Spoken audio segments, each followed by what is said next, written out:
A lot of people talk about Sedona and a vortex. And what is a vortex? In the dictionary, it's something that spins.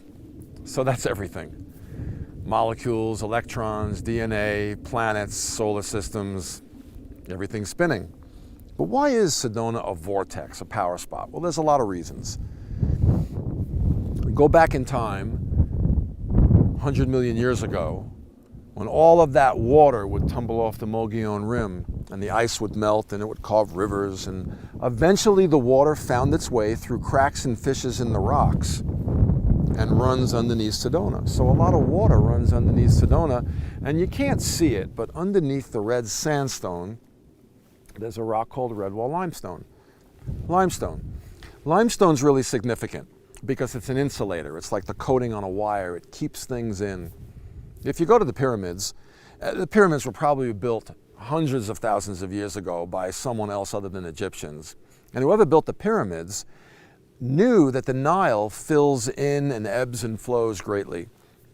The Nile River was supposedly a lot closer to the pyramids. Now it's 100 kilometers away. And the pyramids are built on a bed of lime. And the water would run and flow through these natural fissures and cracks in the ground as the Nile filled up and ebbed and flowed. So whoever built the pyramids also built these honeycomb tunnels below the surface in between the natural fissures and cracks. Pyramids are made of granite, but they're sheathed in lime. And the Nile would fill in and the running water would create electric. Underneath the Great Pyramid of Giza, there's a tunnel.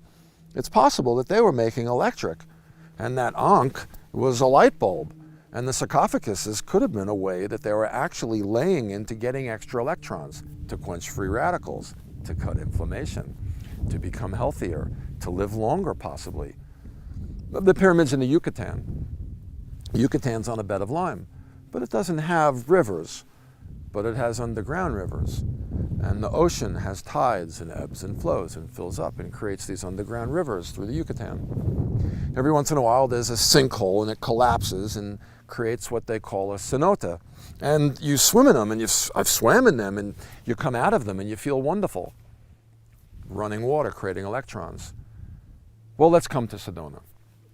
Underneath the red sandstone, there's a rock called redwall limestone. You can see it at Midgley Bridge, but you can't really see it out here. And the water that carves Sedona out now is flowing underneath Sedona. And it's running through the lime. And it's creating electric. And the sandstone, this red sandstone, its base is silica. And silica is the base of a computer chip in a quartz crystal, known to channel, harness, and move energy and information. It's red because it's loaded with hematite, iron. So there's a higher iron content.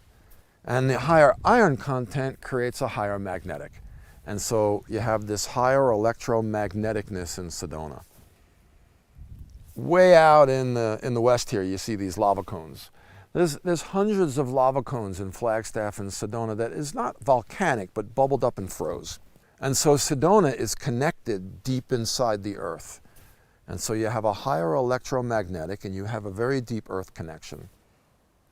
Another reason why Sedona is a power spot is when you look at the rocks. When we look at the rocks, we're looking at 350 million years of evolution, changing our version of time. And time is a vortex. When we look at 350 million years of evolution, it changes the way we think of things that happened last week. So there's electro, there's magnetic, there's the connection to the earth, there's time, there's color. Sedona is very red. It's actually very orange too. And the base and the second chakra are red and orange. The base chakra does the same thing that the plant does. So say the Chinese, they call it ting or ding. It's a bell, it's a coalescence of the elements. Native American medicine wheel is very much like the Chinese acupuncture wheel as well, has the elements. Our base chakra takes the elements. The plant takes the sun, the air, the water, and the earth and makes everything. Our base chakra takes the elements.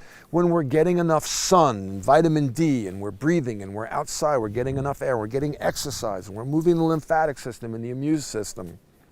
When we're interacting with the earth, and we're touching the earth, and we're eating good food from good soil, and we're not eating this herbicide, pesticide, insecticide, hydrogenated, glyphosate, all these things that are unnatural. So when we're getting a good balance of the elements, so say Chinese medicine, so says the medicine wheel, we get to stand in our center, and that's base chakra energy. And then the energy moves up. That's where we start, and it goes to the second chakra, which is orange.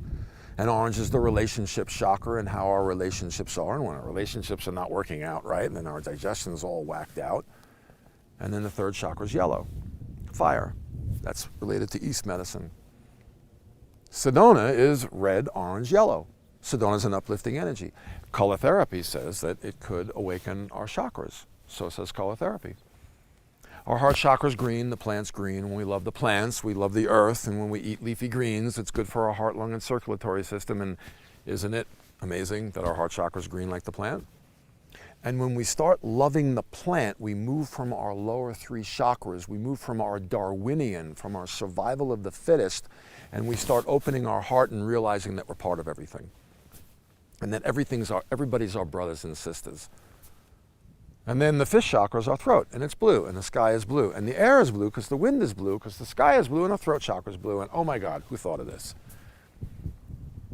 So Sedona has a lot of the chakra colors. Time, chakras, color, electromagnetic, connected to the earth, perspective. Every time we look at the rocks, it's like, oh my goodness, it looks so different. When we change our perspective, if we're watching one news station, we're getting one perspective. But if we watch 15 of them, we got 15 apps, and we're looking at headlines, and we're getting an array of information, then our awareness grows. Or if we're in an argument with somebody and we can only see from our perspective, but if we can see from theirs, and if we can see from above what we both look like, we get a different perspective. And Sedona continually offers us a variance of perspective. It keeps changing. Perspective, color, time, electromagnetic, lava, chakras. You know, you climb a mountain and the first thing you do is you put your pack down and go, oh, hey, oh. It's like, wow, there's a big view. Hey, you go down in the canyon and you're walking and you go, oh my God, I've been looking down for an hour. So canyons draw us in, and points that have 360-degree views draw us out. Sedona has so much topography variation that we find ourselves going in and going out and searching for internal dialogue and coming back out into the now. And so that brings us in and out, which is changing our perspective internally. I think these are some of the reasons why Sedona is a power spot.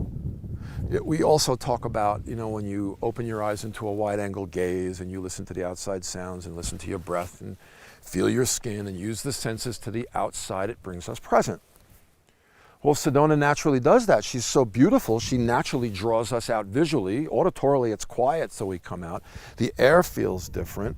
We're breathing heavier because it's at 4,500 feet. So Sedona's naturally drawing us out into presence. We feel good. The energy is generally moving us up in Sedona. And I think the biggest thing that Sedona does as an energy, and certainly other places on the planet do these things too, but the alchemy of Sedona is unique to herself, is that we're in the womb of the earth. We're literally down in the earth. She's layered it down, and then she carved it out with water, and then presented it up, and we're in Sedona, and we're in the mama. So what energy do you think that people get mostly when they come to Sedona? I feel really close to the earth. And when we feel close to the earth, we feel closer to each other.